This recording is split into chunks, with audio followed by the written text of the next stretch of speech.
মধ্যে তারাবাতি ঢুকায় তোর মাম্মা হাসিনার কাছে পাঠিয়ে দেবো বান্দির বাচ্চা। কেন গালি দিচ্ছি? হ্যাঁ দেখেন, জুলাই আগস্টে আমাদের দেশ বিরোধী করছিল, পত্রিকাতে আসিছে। ভিডিও দেখতেন, ভিডিও দেখেন, এডিটর সাহেব ভিডিও দেখা দেন, দেখেন। আমরা মাননীয় প্রধানমন্ত্রীর নির্দেশে এই সরকারের গুরুত্বপূর্ণ স্থাপনা বিজিবি গতকাল অভিযানের মাধ্যমে পুনরুদ্ধার করেছে এবং এই সন্ত্রাসী এবং উগ্রবাদী যারা সন্ত্রাসী গোষ্ঠী ছিল তাদেরকে হটিয়ে দিতে সক্ষম হয়েছে। তো বর্তমানে আপনারা দেখতে পাচ্ছেন তারপরও আশেপাশে কিছু দূরত্বে তারা ক্রমাগত ঢিল ছুটছে, দল বাঁধছে, পুনরায় আবার এই বিটিভি ভবন আক্রমণ করার চেষ্টা করছে। সেটা আমরা এখন বিজিবি কালকে থেকে দখল করে এখানেই আছে, তার সাথে পুলিশ এবং র্যাবও যুক্ত হয়েছে। তো সব মিলিয়ে এই জায়গার এই স্থানের কোনো ধরনের জন্য আর অসুবিধা না হয় সেজন্য আমরা বদ্ধ করি। দেখেছেন এই ব্যাংচত্রে প্রফেসর ইউনূস এখনো বিজিবি ডিজি করে রেখে দিচ্ছে। কেন দিছে জানেন? ওই তো আর্মির বড়, এতই বড় যে নিজের নিজেই মারবার পারে, আর কাউরে লাগে না। পুলিশের আইজি যদি বদলানো যায় তাহলে বিজিবি ডিজি কেন থাকবি? ওই ইলেকশন করবি, ওই অন্তর্ঘাত করবি, ও প্রধানমন্ত্রী কাটাল রানীর নির্দেশনায় করবি। এডিটর সাহেব দেন জাউরা সিল মেরে দেন, আরেকটা মারেন। আর সামনে থাকলে চালা মুখ ফাটে দিলাম নি, একেবারে নাক মুখ ফাটে দিলাম নি। হারাম জাদা এই জাউরা শোন। দাঁড়ান এডিটর সাহেব, ও বাম্বু দেওয়া এখনো শেষ হয়নি, স্ক্রিনে রাখেন। দেখে দেখে গালি না দিলে জোশ আসে না শৈলে। এখন কবু অর্ডার দিছে, তাই করেছি, তাই না? তোর অর্ডারের মধ্যে কি লিখে দিয়েছিল দেশ বিরোধী ষড়যন্ত্র? ওটা কছু তো নিজের কুরকুরে কছু তো। হাসিনা না পড়লে যে মোটা আজিজের মতো বিজেপি থেকে আর্মি চিফ জানে দেয়, সেই জন্য কইছিল। কর্নেল রেদওয়ান ছিল না বিজেপি থেকে, সাবমেশিন গান দিয়ে গুলি করেছিল ছাত্র জনতার উপরে, সেটা তো ওর কমান্ডে হয়েছে। উকেন ৫ লাঠি দিয়ে আর্মি ফেরত পাঠানো হয় নাই, 11 মাসের বেশি হয়েছে, প্রায় 1 বছর হয়ে গেছে। তো ইউনূস স্যার, আপনার যদি সব উপদেষ্টাদের কয়া দেওয়া লাগে কি করা লাগবে, তাহলে কেমনে হবে? রাখিছেন কেন?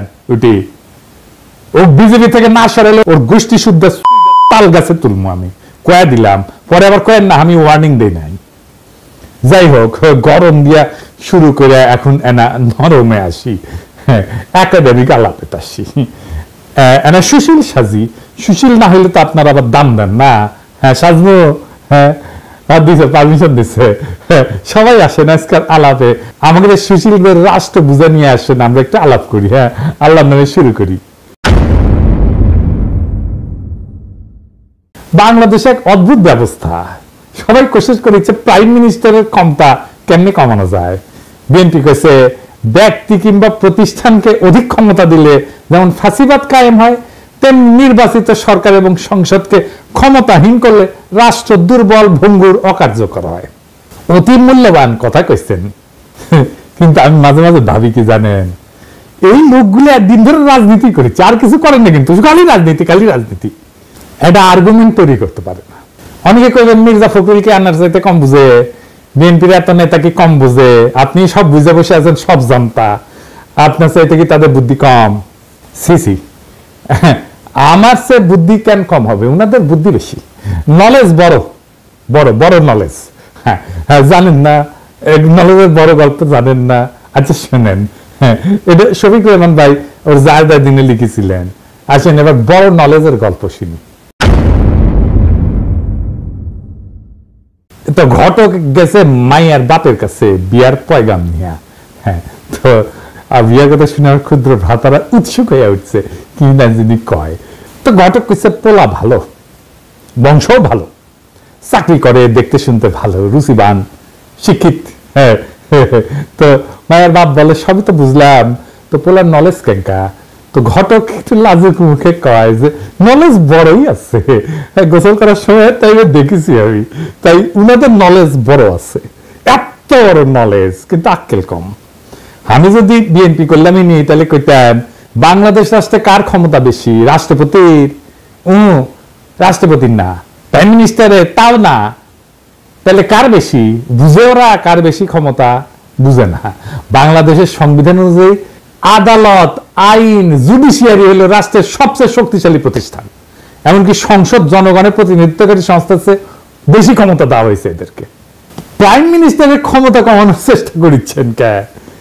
উনি আদালতকে রেখে দিয়া, এটা কয় বিভ্রম। হাসিনা জুডিশিয়ারির শক্তিরে খায়া ফেলেছিল, কিন্তু জুডিশিয়ারি যে সবচেয়ে ক্ষমতাবান, এটাই হলো বাংলাদেশের বিচার ব্যবস্থা, শাসন কাঠামো, রাষ্ট্রের সবচেয়ে বিপজ্জনক সংকট। আপনি পিএম রাষ্ট্রপতিকে সরাইতে পারেন, চৌধুরীকে সরাইল না খালেদা জিয়ার সংসদ। পিএম কে তো জিতে আসতে হয় সংসদে, ভোট কারচুপি কন, দামি কন, নৈশ কন, যাই হোক, একটা ভোট তো করে দেখাইতে হয় যে বইছে ভোট, তাই না? পাবলিকের কাছে যাইতে হয় তো, 5 বছর পরে ক্ষমতা ছাড়তে হয় তো, অন্তত নিয়ম আছে কাগজে কলম হইলেও। কিন্তু আপনি তো বিচারপতি অপসারণ করতে পারবেন না। পারবেন না তা না, পারবেন, কিন্তু সেটা সুপ্রিম জুডিশিয়াল কাউন্সিলের মাধ্যমে, মানে বুঝেছেন তো, 3 জন বিচারপতি দিয়া সুপ্রিম জুডিশিয়াল কাউন্সিল, আমরা আর মামুরা, ওরা যদি মনে করে বিচারপতি ভুল করেছে তাইলে শাস্তি হবে, আর যদি মনে করে বিচারপতির চরিত্র ফুলের মতো পবিত্র তাইলে কিছু হবে না। হ্যাঁ, বিষয়টা না বুঝে দেখি, কারণ এটা গুরুত্বপূর্ণ। বিচারপতি বাংলাদেশে অপারেশনের একটা ব্যবস্থা আছে, নাম হচ্ছে সুপ্রিম জুডিশিয়াল কাউন্সিল। দেখে মনে হয় খুবই গুরুতর ভারসাম্যপূর্ণ একটা প্রক্রিয়া, হ্যাঁ, কিন্তু এটা খেয়াল করেন এই সুপ্রিম জুডিশিয়াল কাউন্সিল কাদের নিয়ে তৈরি? প্রধান বিচারপতি আরো 2 বিচারপতি, মানে বিচারকের বিচার করবে বিচারকই, বন্ধু বিচার করবে বন্ধুর। যেন ধরা পড়া চোরের বিচার করতেছে চোরের মামা, এটা কি আপনি ন্যায় বিচার বলবেন? এই যে তত্ত্বাবধায়ক সরকারের আইন ছিল না, এটা কিন্তু সংসদ বানাইছিল, জনগণের প্রতিনিধিরা বানাইছিল, সেটা আদালত বাতিল করে দিল। তার মানে জনগণের প্রতিনিধি আইন বানাবে, সেটা চাইলে অনির্বাচিত আদালত বাতিল করে দিতে পারবে, যে আদালত কোথাও কারো কাছে জবাবদিহি করে না। তো এখন আপনি প্রশ্ন তুলতে পারেন, আপনি তো কন দাদা যে জুডিশিয়ারি, আইন এবং নির্বাহী, এটার একটা ব্যালেন্স থাকতে হবে, কন না? একজন একজনকে সেকেন্ড ব্যালেন্স করতে হবে, কন না? তো তাহলে জুডিশিয়ারি যদি এটা নাই পারে তাহলে ব্যালেন্স থাকবে কিভাবে? গুরুতর প্রশ্ন, আসেন আরেকটু বুঝে দেখি। তত্ত্বাবধায়ক সরকার আইনটা সংসদ পাস করেছিল, মানে জনগণের প্রতিনিধিরা এটা আইন করেছে, কিন্তু আদালত সেটাকে বেআইনি ঘোষণা করে বাতিল করে দিল। এই প্রক্রিয়া আদালত নিজেই হয়ে ওঠে সর্বোচ্চ ক্ষমতাধর, অথচ সে আদালত সরাসরি জনগণের কাছে জবাবদিহি করে না। এখানে একটা গণতান্ত্রিক দ্বন্দ্ব সৃষ্টি হয়, সংসদ বনাম আদালত, কার হাতে তাহলে চূড়ান্ত কর্তৃত্ব? এটা গুরুত্বপূর্ণ একটা রাষ্ট্রীয় প্রশ্ন, দার্শনিক প্রশ্ন, রাষ্ট্রনৈতিক প্রশ্ন। ধরেন ইসলামে, এটা একটু বোঝার জন্য যে আসলে কার হাতে চূড়ান্ত ক্ষমতা, এটা বোঝার জন্য আমি যে ইসলামী ধারণার একটা ব্যাখ্যা নিয়ে আসি। ধরেন ইসলামে আপনি আল্লাহ তাআলার কোন শরীক কল্পনা করতে পারবেন না, আল্লাহ ছাড়া কোনো উপাস্য নাই, লা ইলাহা ইল্লাল্লাহু মুহাম্মাদুর রাসূলুল্লাহ, হযরত মুহাম্মদ সাল্লাল্লাহু আলাইহি ওয়াসাল্লাম তার প্রেরিত নবী, আল্লাহর কোনো শরীক নাই এবং হযরত মুহাম্মদ উনার প্রেরিত নবী। এই ফান্ডামেন্টালটা না মানলে আপনি মুসলমান না। আপনাকে ইসলামের দরজা অতিক্রম করার সময় এই কলেমা উচ্চারণ করতে হবে। ঠিক সেইভাবে রাষ্ট্রের বেসিক ধারণা হচ্ছে জনগণ রাষ্ট্রের মালিক, এইটা আগে আপনাকে বুঝতে হবে। তার ক্ষমতা সার্বভৌম, গণ অভিপ্রায়, জনগণের আকাঙ্ক্ষা, এটা সর্বোচ্চ আইন। গণতন্ত্রে আইন বানানোর অধিকার কেবলমাত্র নির্বাচিত প্রতিনিধিদের। আইন প্রণয়নের সাংবিধানিক ক্ষমতা সংসদের হাতে, কারণ তারা জনগণের সরাসরি ভোটে নির্বাচিত, তারাই জনগণকে প্রতিনিধিত্ব করে, তারাই জনগণের ভয়েস। আর বিচার বিভাগ নির্বাচন প্রক্রিয়া অংশগ্রহণ করে না, তাই তারা প্রতিনিধিত্বশীল না। অপ্রতিনিধিত্বশীল আদালত কি প্রতিনিধিত্বশীল সংসদের সিদ্ধান্ত বাতিল করতে পারে? এটা গণতান্ত্রিক অসাম্য তৈরি করে। আদালতের এই ক্ষমতা মানে আইনসভা সংসদের আইনকে চ্যালেঞ্জ করার অধিকার সাংবিধানিক হইলেও সেটার সীমা আছে। আদালতের কাজ হলো আইন সংবিধান বিরোধী কিনা সেটা যাচাই করা, এটাকে বলা হয় জুডিশিয়াল রিভিউ। কিন্তু আদালত সংবিধান নিজেই ব্যাখ্যা দিয়া এমন ভাবে পরিবর্তন করতে থাকে যেটা জনগণের ইচ্ছা অভিপ্রায়ের বিরুদ্ধে যায়, তাইলে আদালত নিজেই একটা স্বৈর শাসন হয়ে ওঠে, জবাবদিহিতাবিহীন শাসক শ্রেণী হয়ে ওঠে, আনঅ্যাকাউন্টেবল রুলিং ক্লাস হয়ে ওঠে। আদালত তখন গণতন্ত্রের অভিভাবক না, বরং গণতন্ত্রের বাধা হয়ে ওঠে।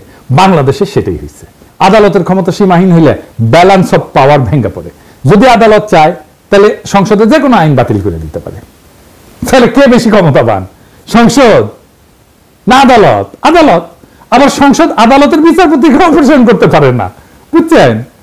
তাহলে এখানে সেকেন্ড ব্যালেন্সের কোন ব্যাকরণ তো কার্যকর থাকে না। অর্থাৎ আদালত নিজেই একটা অদৃশ্য স্বৈরতন্ত্রের রূপ ধারণ করে। তত্ত্বাবধায়ক সরকারের আইন কোন একটা দলের ইচ্ছার ফসল ছিল না, তো এটা সর্বদলীয় ঐক্যমতে রচিত হয়েছিল, জনগণের আস্থার ভিত্তিতে এটা প্রতিষ্ঠিত হয়েছিল। আদালত এটাকে শুধুমাত্র ব্যাখ্যার খেলা দিয়ে বাতিল করে দিল। তাহলে তো আইনের যে একটা গণতান্ত্রিক ভিত্তি আছে সেটাই প্রশ্নবিদ্ধ হয়ে পড়ে। তো আদালতের তো একটা ভূমিকা থাকা জরুরি, কিন্তু কিন্তু সেটা সীমিত। সেটা কি আসলে আরেকটু বুঝে দেখি। আদালতের যদি এই ক্ষমতা না থাকে তাহলে তো ব্যালেন্স অফ পাওয়ার হবে কিভাবে, তাই না? এই প্রশ্ন তো সরাসরি চলে আসে। আদালতের কাজ হবে আইনের ভাষাগত নীতিগত ব্যাখ্যা এবং সাংবিধানিক সীমা নির্ধারণ করা, কিন্তু রাজনৈতিক সিদ্ধান্ত এবং প্রক্রিয়ায় হস্তক্ষেপ করে না। হাসিনার আদালত রাজনৈতিক সিদ্ধান্ত এবং প্রক্রিয়ায় হস্তক্ষেপ করছে। ভারসাম্য তখনই থাকে যখন আদালত, সরকার বা সংসদের অন্যায় রায় থামাইতে পারে, কিন্তু গণমতের চূড়ান্ত রূপ একটা আইন বাতিল করার ক্ষমতা সাবধানে এবং সীমিতভাবে প্রয়োগ করে। আদালত যদি এমন ক্ষমতা পায় যে জনগণের প্রতিনিধিরা যে আইন মানাবে তাই সে বাতিল করে দিতে পারে এবং সে নিজে কোনো জনগণের কাছে জবাবদিহিতা করবে না, তাহলে সে আদালত না, সে গণতন্ত্রের উপরে বসা এক নির্জীব অভিজাত শ্রেণীর নামমাত্র পোশাক। তত্ত্বাবধায়ক সরকারের আইনের অবলুপ্তি তাই শুধু একটা রায় না, এটা ছিল গণ ইচ্ছার বিরুদ্ধে আদালতের বিদ্রোহ। আর এই বিদ্রোহের পরিণতি আজ দেশের রাজনৈতিক দুর্ভিক্ষ, দেশের সমস্ত সংকট। এইবার আসেন সংস্কার নিয়ে আরো একটু গভীরে আলোচনা করি। প্রেসিডেন্সি সরকার নানা ধরনের সংস্কার করছে। এই সংস্কার কারা করছে, কিভাবে করছে, এরা বুঝে কিনা সেটা একটু বুঝে দেখি। আজকের নতুন বাংলাদেশে সংস্কারের জন্য বিভিন্ন প্রস্তাব নিয়ে আলোচনা করা হইতেছে। আবার যাতে বিগত 15 বছরের ফ্যাসিবাদ, 72 বা 75 সালের ফ্যাসিবাদ বাকশাল বাংলাদেশে পুনরায় প্রতিষ্ঠিত হতে না পারে, সেজন্য নানা পক্ষ নানা মত প্রস্তাব নিয়ে আলোচনা করতেছে। এটার জন্য প্রফেসর একটা ঐক্যমত কমিশন করেছেন। সেটার সদস্য হচ্ছে আলী রিয়াজ, বদিউল আলম মজুমদার আর ইফতেখারুজ্জামান, তিনটা মাল, প্রথম আলোর মার্কা মারাল স্পেন্সার। এরা কি ধরনের প্রস্তাব দিতে পারে সেটা না বললেও চলে। হ্যাঁ, ইফতেখারুজ্জামানকে আমি বাম্বু দিছিলাম না, একবার দিছিলাম না, মনে আছে না? হ্যাঁ, ওরা এনে বসাই দিচ্ছে প্রফেসর ইউনূস। প্রথম আলো এসব সুশীল প্রগতিশীল মালদের দিয়া 1/11 এর পরে সংস্কার করাইতে গেছিল। তখনকার ভারতের দালাল মঈনুদ্দিন ফখরুদ্দিন সরকার একই সুশীল প্রগতিশীলদের টোটকা প্রস্তাব দিয়া অধ্যাদেশ জারি করে বিভিন্ন সংস্কার করছিল, যার প্রত্যক্ষ পরিণতি হচ্ছে হাসিনার ফ্যাসিবাদ। এক বেলতলাতে এই ন্যাড়া বুদ্ধিজীবী সুশীল এই জাতিকে কয়বার নিয়ে যাবে? ৭৪-এর বাকশালী সংবিধান, হাসিনার ফ্যাসিজম, এসব তো আসমান থেকে নেমে আসে নাই।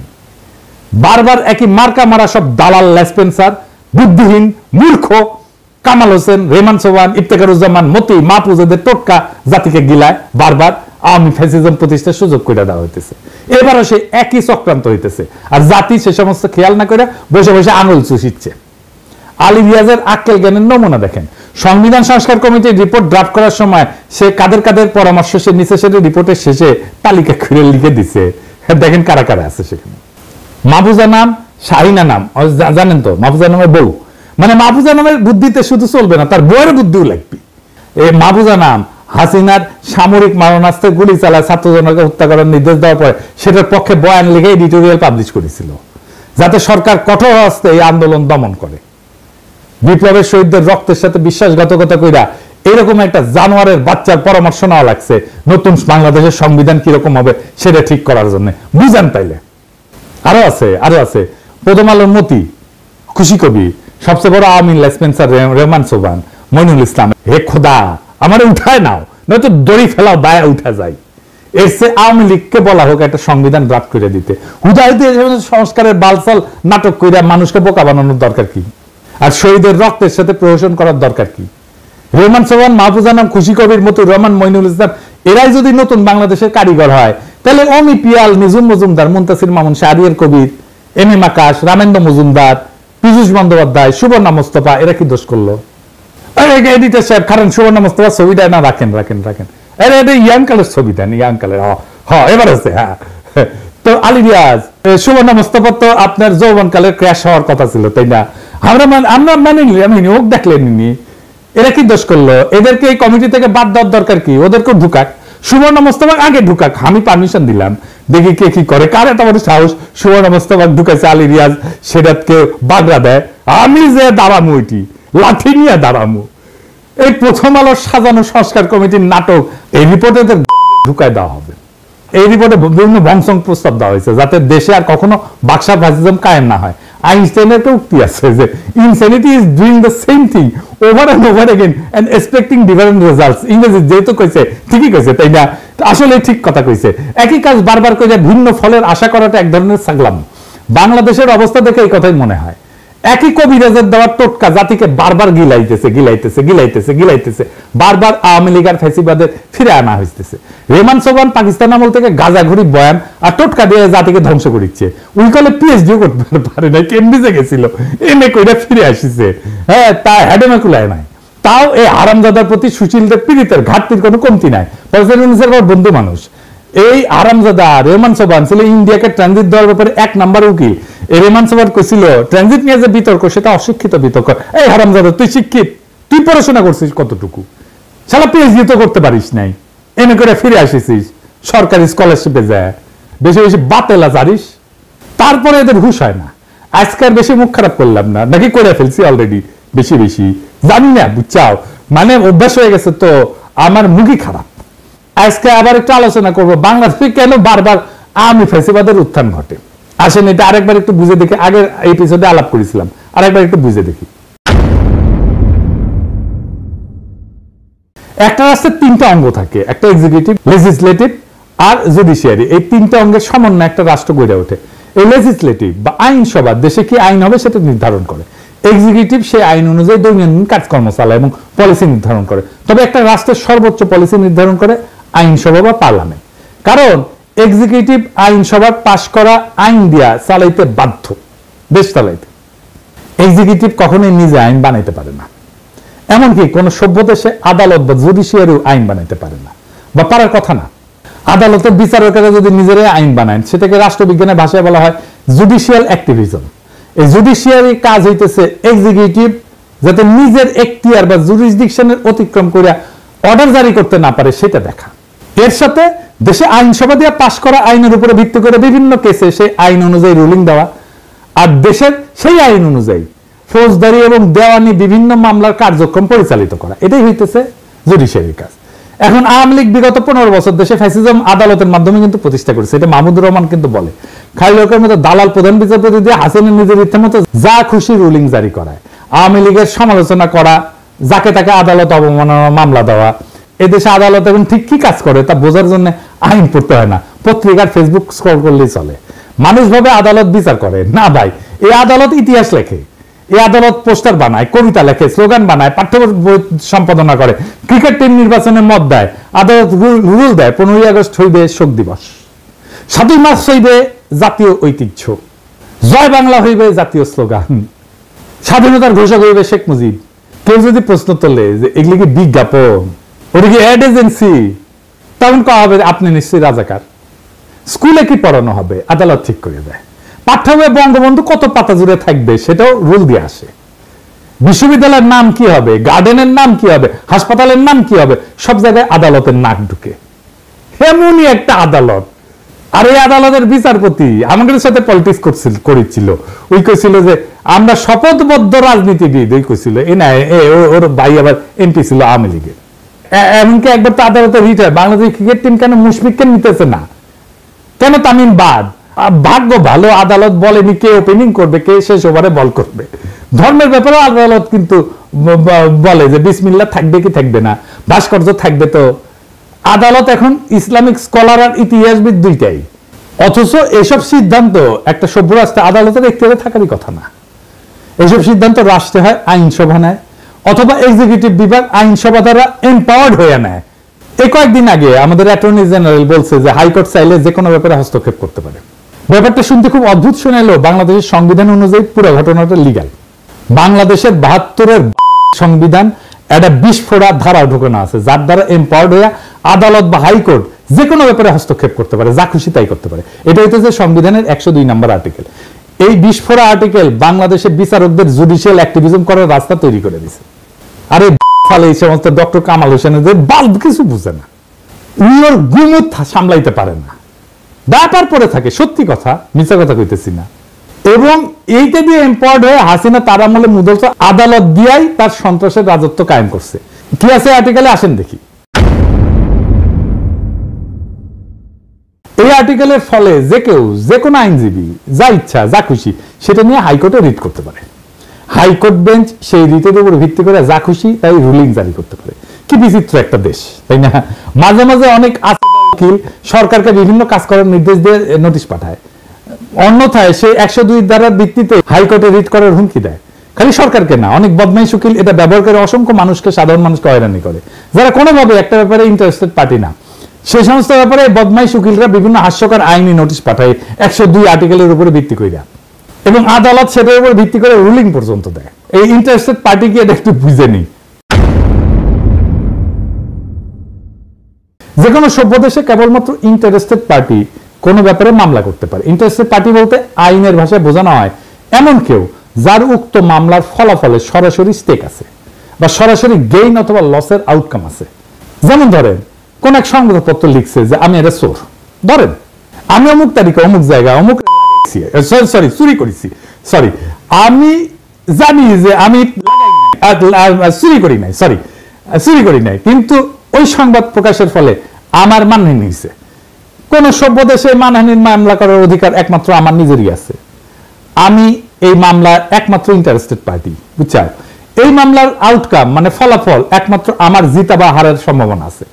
এখন যদি কুমিল্লার মোকলেস মোল্লা অথবা গোপালগঞ্জের উকিল হরিদাস পাল আদালতে গিয়ে মামলা করে যে অমুকের মানহানি অমুক করেছে, অথবা অমুকের বিরুদ্ধে এত টাকা ক্ষতিপূরণ দাবি করে আমি মামলা করেছি, ব্যাপারটা যে কত বড় হাস্যকর হয়ে সেটা বলার অপেক্ষা রাখে না। আমার নামে এরকম মামলা করেছে, আমি নাকি হাসিনা শেখ মুজিবের অপমান করেছি, তার ভাবমূর্তি ক্ষুণ্ণ করেছি। এখন কে সিলেটে একটা মামলা করেছে, গোপালগঞ্জে একটা মামলা করেছে, কতগুলো। আমাকে সেদিন জিজ্ঞাসা ঢাকার ডিসি যে দাদা আপনার নামে কি কি মামলা আছে, আমি নিজেই জানি না রে ভাই, মাঝে মাঝে শুনেছি এই জায়গায় মামলা আছে, কতগুলো মামলা আছে আমি গোনা বাদ দিছি।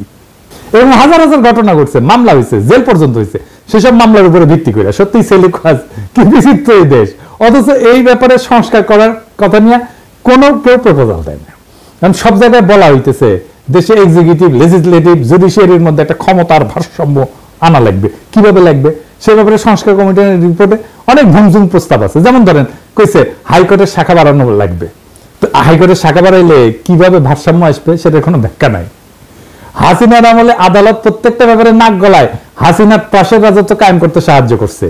কালামানিক সব জায়গায় নাক গলানোর বার এমনই বাড়ছিল যে লিগের স্পিকার আব্দুল হামিদ পর্যন্ত সেটাতে বিরক্ত হয়ে বলছিল বেশি বাড়াবাড়ি করলে জনগণ আদালতের বিরুদ্ধে উঠে দাঁড়াইতে পারে। এমনকি খালি এক্সিকিউটিভের ব্যাপারে নাক গলানো না, বিভিন্ন সময় দেশে কি আইন হওয়া উচিত কি হওয়া উচিত না সেটা পর্যন্ত আদেশ জারি করেছে। সংবিধানের স্পষ্ট লেখা থাকতে হবে আদালত বা জুডিশিয়ারি কোনোভাবে জুডিশিয়াল অ্যাক্টিভিজম করতে পারবে না। তারা কেবলমাত্র দেশে বিদ্যমান আইনের উপর ভিত্তি করে রায় দিতে পারবে। জনগণের যদি কোনো আইন পছন্দ না হয় অথবা কোনো আইন বানানোর ইচ্ছা হয় তাদেরকে তাদের এমপির সাথে কথা বলে সেই বিল সংসদে আনার ব্যবস্থা করতে হবে। সংসদ সদস্যদের মূল কাজ এলাকার উন্নয়ন করা না।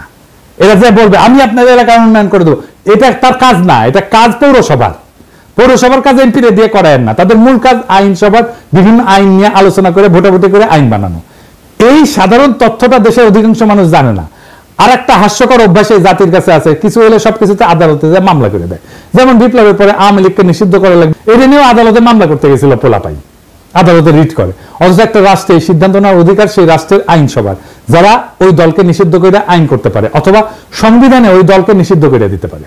যেমন জার্মানিতে নাজি পার্টি, ওদের আইনসভায় পাশ হওয়া নাজিদের নিয়ে করা স্পেসিফিক আইন দিয়ে নিষিদ্ধ। ইতালিতে ফ্যাসিস্ট পার্টি একদম সাংবিধানিকভাবে উল্লেখ করে নিষিদ্ধ করা হয়েছে। এইখানে আদালতে গিয়া মামলা করে তাদেরকে টেনে আনা এই আশায় যে তারা রায় দিবে অমুক দল নিষিদ্ধ, এটা চূড়ান্ত নির্বুদ্ধিতা। কোন আদালত দেশের আইনসভার বা এক্সিকিউটিভের কাজ করতে পারে না। আজব চিন্তা ভাবনা সবার। এটা গেল জুডিশিয়ারির ব্যাপারে কথা। এখন আসে এক্সিকিউটিভ আর লেজিসলেটিভ মানে আইনসভার মধ্যে ব্যালেন্স অফ পাওয়ার নিয়ে। বাংলাদেশে বারবার ফ্যাসিজম তৈরি হয় কারণ দেশের সংবিধানে পার্লামেন্টারি শাসন ব্যবস্থা। এখানে আইনসভার নিয়ন্ত্রণে যেই মানুষ আর পার্টি, সে একই মানুষ আর পার্টি নির্বাচনের মাধ্যমে একবার দেশের এক্সিকিউটিভ ব্যবস্থার কর্ণধারার সর্বেসর্বা হয়ে ওঠে। যদি এক্সিকিউটিভ আর লেজিসলেটিভ, নির্বাহী এবং আইন একই মানুষের অধীনে থাকে তাহলে এটি ফ্যাসিজম। এই পার্লামেন্টারি ব্যবস্থা পৃথিবীর যে সমস্ত দেশে অ্যাপ্লাই করা হয়েছে সেখানে অসংখ্যবার ভয়ঙ্কর রকমের ভাবে ব্যাকফায়ার করছে। কোথায় কোথায় করছে শুনবেন? ইউরোপে এটা ডিজাস্টার করছে। প্রথম বিশ্বযুদ্ধের পর যখন ইউরোপে বিভিন্ন দেশে এই যে রাজতন্ত্রের পতন হয়, রিপাবলিক হয়। যেখানেই এই ব্যবস্থা সংবিধানে ঢুকানো হয়েছে সেখানেই ভয়ঙ্করভাবে ফ্যাসিজমের উত্থান হয়েছে। আমি একটা আলোচনায় করছিলাম, পার্লামেন্টারি ব্যবস্থা সেখানেই কাজ করে যেখানে একজন রাজা আছে, কিং আছে। জার্মানি, ইতালি, স্পেন সব জায়গায় পার্লামেন্টারি ব্যবস্থা ডিজাস্টার হয়েছে। দ্বিতীয় বিশ্বযুদ্ধে বেদম মার খাওয়ার পরে এরা শান্ত আছে, তাও আমেরিকান সৈন্য গ্যারিসন থাকার কারণে। তৎকালীন ইস্টার্ন ইউরোপেও এই পার্লামেন্টারি ব্যবস্থা হাঙ্গেরি, রোমানিয়া ডিজাস্টার করছে। ফ্রান্সে যতদিন পার্লামেন্টারি ব্যবস্থা ছিল ততদিন ফ্রান্সে ততই বছর অবস্থা ছিল, টালমাটাল অবস্থা ছিল। ফ্রান্সের থার্ড রিপাবলিক মানে 1870 থেকে 1940 পর্যন্ত এই 70 বছরে কয়বার সরকার বদল হয়েছে জানেন? শুনবেন, 101 বার। গড়ে 8 মাসে একটা নতুন সরকার আসতো। এরপর ফ্রান্সের চতুর্থ রিপাবলিক 1946 থেকে 1958, এই 12 বছরে কয়টা সরকার আসছে জানেন? 21টা সরকার আসছে। এই অরাজকতার ফলে বিভিন্ন কারণে 1958 সালে চার্লস দ্য গল ফ্রান্সের নতুন সংবিধান রচনা করে এবং ফ্রান্সে প্রেসিডেন্সিয়াল সরকার ব্যবস্থা রূপান্তরিত হয়। এখন কিন্তু এটা পঞ্চম ফ্রেঞ্চ রিপাবলিক। একটা রাষ্ট্র যদি এক্সিকিউটিভ আর আইনসভা একই নির্বাচন দিয়ে নির্বাচিত হয় তাহলে সেটা ইউরোপে যেখানে ইনস্টিটিউশন অনেক স্ট্রং সেখানেই ভয়াবহ ডিজাস্টার করে। বাংলাদেশের মতো তৃতীয় বিশ্বের দেশ তো একটা ডিজাস্টার করবেই, এটাই স্বাভাবিক। আপনারা বসে বসে চায় চায় দেখবেন আলী রিয়াজরা যে করতেছে, দেখবেন 20 বছর পরে কি হয়। তখন আলী রিয়াজ দেখেন কি বলে, এটা একদম ডিজাস্টার করবে। ওরা বেশি বুঝে এই সমস্ত গুলোকে টেনে। এরা রাষ্ট্র বোঝে না, রিপাবলিক বোঝে না, কিচ্ছু বোঝে না। আলী রিয়াজও বুঝে না, মনে করে ভাব দেখায় বুঝে, কিছুই বুঝে না। আচ্ছা দেখেন, আপনারা তো জানেন আমার তো কিছু সামান্য হইলে একটু ধারণা আছে, তাই না? আমার সাথে আলাপ করেছে, করেনি, আলাপ করবে না আমার সাথে, কারণ জানে আমার সাথে আলাপ করতে আসলে 5 মিনিট টিকবে না এগুলো। এই কারণে বাংলাদেশের নতুন সংবিধানে এক্সিকিউটিভ নির্বাচন আলাদাভাবে হইতে হবে। দেশে এক্সিকিউটিভ প্রধান হচ্ছে রাষ্ট্রপতি। রাষ্ট্রপতি নিজেই সরাসরি জনগণের ভোটে নির্বাচিত হয়ে আসবে। রাষ্ট্রপতি নিজেই এক্সিকিউটিভ, ডে টু ডে প্রশাসন আর পলিসি নির্ধারণ করবে। এর জন্য উনি একটা ক্যাবিনেট নিয়োগ দিবে বিভিন্ন এক্সিকিউটিভ ডিপার্টমেন্ট চালানোর জন্য। সব সিদ্ধান্ত রাষ্ট্রপতি নিজেই নেবে, কোনো প্রধানমন্ত্রী থাকবে না। রাষ্ট্রপতির মেয়াদ 4 বছর বা 5 বছর হবে, কিন্তু এক্সিকিউটিভ হিসেবে রাষ্ট্রপতি কোনো আইন বানাইতে পারবে না এবং ওনার সমস্ত অর্ডার সিদ্ধান্ত বিদ্যমান আইনের মধ্যে থাকতে হবে। রাষ্ট্রপতি কোনো অধ্যাদেশ জারি করে আইনসভার কাজ নিজে করতে পারবে না। রাষ্ট্রপতি খালি দেশে বিদ্যমান আইনের বাস্তবায়ন করে একটা এক্সিকিউটিভ কাজ চালাইতে পারবে। দেশে কোনো আইনের দরকার হলে, আইন বাতিল করতে হলে আইনসভার মিটিং ডাকতে হবে এবং সেখানে কেবলমাত্র আইনসভার সদস্যরা ভোট দিয়ে কোনো সিদ্ধান্তে আসবে। এই সংসদের সদস্যরা সম্পূর্ণ আলাদা নির্বাচনে আলাদাভাবে জনগণের সরাসরি ভোটে নির্বাচিত হবে। দেশে যখন এক্সিকিউটিভ আর লেজিসলেটিভ মানে নির্বাহী এবং আইন এইভাবে সম্পূর্ণ সেপারেট হয়ে যাবে, তখন কেবল দেশে ফ্যাসিজমের উত্থান ঠেকানো যাবে। দেশের বাজেট আইনসভা পাশ করবে এবং পার্লামেন্ট রাষ্ট্রপতিকে যেই বাজেট দিবে, রাষ্ট্রপতি সেই বাজেট দেয়া ওই অর্থ বছরের ব্যয়ভার বহন করবে। এখন সরকার বা এক্সিকিউটিভ চাইলে বা প্রাইম মিনিস্টার চাইলে যে কোনো মানুষের উপরে চাপাই দিতে পারে কর, কারণ এক্সিকিউটিভ আর আইনসভা একই জিনিস। তো রাষ্ট্রের দুইটা বিভাগ যদি একই হয় তাহলে এটাই তো ফ্যাসিজম আর স্বৈরাচার। এই সমস্ত সুশীলদের মাথায় ঢুকিচ্ছে না, আমি এটা বুঝি না। প্রেসিডেন্সিয়াল ব্যবস্থাতে রাষ্ট্রপতি চাইলে কর বাড়াইতে বা কমাইতে পারবে না, এই ক্ষমতা সম্পূর্ণভাবে আইনসভার উপরে ন্যস্ত থাকবে। কিন্তু প্রাইম মিনিস্টার হাসিনা পারে, আইনসভার কাজ হবে আইন নিয়ে। রাষ্ট্রপতির মেয়াদের মাঝখানে আইনসভার একটা নির্বাচন থাকা লাগবে মিড টার্মের মতো, যাতে জনগণ তাদের মতামত প্রকাশ করতে পারে রাষ্ট্রপতির টার্মের মাঝখানে। এই জন্যই আইনসভার একটা সদস্যের মেয়াদ হবে 2 থেকে 2.5 বছরের মতো। সংবিধানে কোনো 70 অনুচ্ছেদ থাকবে না, কারণ যেহেতু রাষ্ট্রপতি আলাদাভাবে নির্বাচিত এবং মেয়াদ নির্দিষ্ট, আইনসভায় দল বদল কইরা অথবা দলের বিপক্ষে ভোট দিয়া সরকার ফেলায় দেওয়ার কোনো প্রশ্নই আসতেছে না। প্রত্যেকটা সদস্য নিজের বিচার বুদ্ধির উপর ভিত্তি কইরা কোনো বিলে ভোট দিবে। রাষ্ট্রপতি যদি নিজের ইমেজ আর যোগ্যতায় একবার নির্বাচিত হয়ে আসে এবং তাহলে রাষ্ট্রের এক পক্ষের আর এক পক্ষের পাঁচ আটার কোনো প্রশ্নই ওঠে না। সুপ্রুজ এরকম হাসিনা কদম বুঝি করতো, সেটা আর হবে না। গত 3 মাস ধরে মাননীয় প্রধানমন্ত্রীকে সালাম করতে গেলে উনি আমার সালাম নিতেন না। তা আমি দেখতাম যে ওনার চরণের ধুলো আমি পাই না। আমার মিশ্র প্রতিক্রিয়া হচ্ছিল যে উনি কেন আমার সালাম নেন না, না থাক থাক বলে। এটাই বিএনপি আর জিয়াউর রহমানের আসল অরিজিনাল ভিশন। জিয়াউর রহমান আলাদাভাবে রাষ্ট্রপতি নির্বাচনে ওসমানীকে হারায় নির্বাচিত হয়েছিলেন। সংসদ নির্বাচন আলাদাভাবে হয়।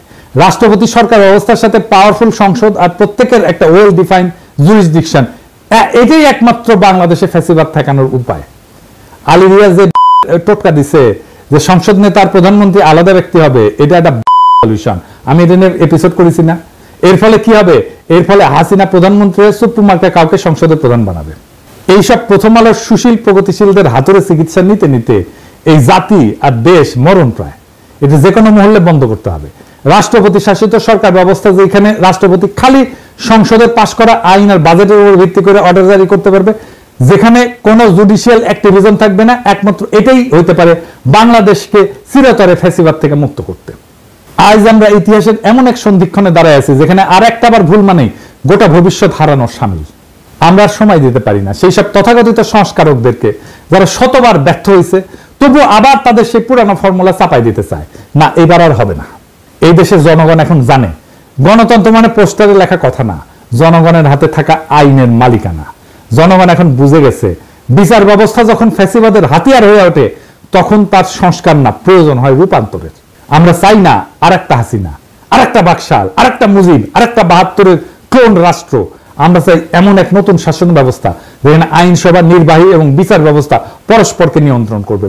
প্রভু না, হবে পর্যালোচক, যেখানে রাষ্ট্রপতি হবে জনগণের সরাসরি ভোটে নির্বাচিত এবং সংসদ হবে মুক্ত বিবেকের মঞ্চ, কোন নেতার পদচুম্বনের জায়গা না।